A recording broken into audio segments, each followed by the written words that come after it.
of the big questions is whether or not we need to shoot does on a property. Hey, for the last 10 years or so, it's just been hammered into our heads. Kill does, kill does, kill does, kill does. Well, you know what? Lots of situations you don't want to. As a matter of fact, some of them, you're being your own worst enemy if you shoot those does. Hey, so how do you decide whether or not you need to kill does on your property? Okay, the first thing you do is you get out there and you inspect your habitat. The habitat is what determines whether or not you need to kill does. If your habitat's being destroyed, you know what? You need to increase the food production and reduce the deer population. How do you reduce the deer population? You shoot does. They are what give birth to other fawns. So, I want to have about 10% of my food plot material left over come spring. I'm talking grains and brassicas, cereal rye. That tells me that, you know what, they had enough food over winter. At the same time, I want to inspect the habitat. I want there to be at least 20% of the prime browse species, woody browse species, available come spring. Okay. How do you figure out what prime woody browse is? You get out there and you inspect the habitat. The deer will tell you. I mean, I could go ahead and list for a half hour all the various different browse species, but instead keep it simple. Go out there, look at the habitat. What are the deer browsing on heavily? That's your prime browse species. What are the deer not browsing on? You know what? That's a bad browse species. If you get to the point where they start browsing on that, you've got problems. If you don't have 20% of the very best browse species that is nice and easy to get to for the deer still available, you have too many deer. When it comes to shooting does, I want to shoot those does first that are bedding on the neighbors and feeding on me. They're evil. They are evil because they are tempting Mr. Big when they're in estrus to leave my property.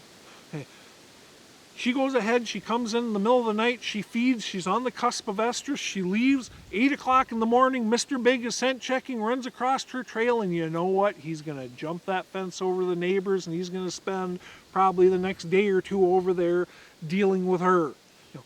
She's evil.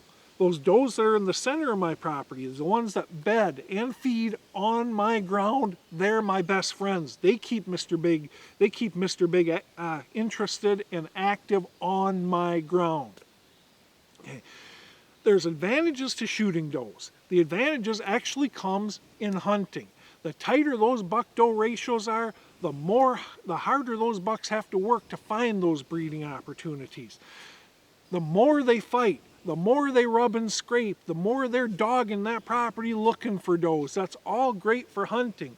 At the same time, that's also bad for deer management. When you're managing bucks, when you're trying to grow the biggest buck that property can, that is very high stress levels on Mr. Big. Now, when you watch two truly equally matched bucks go at it, it is an epic brawl. It is life or death. That is very, very hard on those bucks. Okay. Spending all that extra time searching for does, all of that drains their energy. And in the Midwest and points north, you know what? They're about to come into winter. And winter is the high stress point. It's where their nutrition levels are the lowest, and the stress is the highest from the cold and wind and lack of food. Growing Big is brought to you by Wildlife Research Center, the gold standard. Reconics, see what you've been missing. Antler King, bigger bucks, healthier deer. Heater bodysuit, you stay warm or your money back. Food plots for deer, planning your habitat improvements and improving your hunting. Furminator, the best food plot implement on earth. Remington, since 1816, America's oldest gun maker. Nomad, I hunt, therefore I am. So, figure out whether or not you need to kill those in your ground. The habitat and food plots are going to answer that question for you. If you have to, target those does along your property lines that are bedding on the neighbors and feeding on you. You do that, you keep your impact to a minimum, and you keep those does that are tempting Mr. Big off your ground away. Do those things and your hunting improves.